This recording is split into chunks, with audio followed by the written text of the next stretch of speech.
Kecelakaan tunggal terjadi di pinggir Jalan Raya Desa Bangkaloa, Kecamatan Widasari, Kabupaten Indramayu, Senin, tanggal 7 Juni tahun 2021. Sebuah truk pengangkut tanah bernopol E9145 PC terguling dan nyungsep ke saluran irigasi.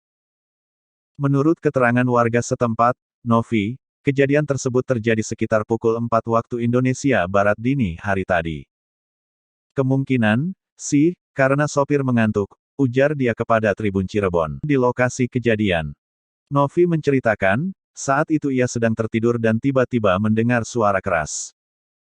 Saat dilihat, truk tersebut sudah nyungsep ke saluran irigasi, sejumlah bagian badan mobil truk pun rusak dan penyok.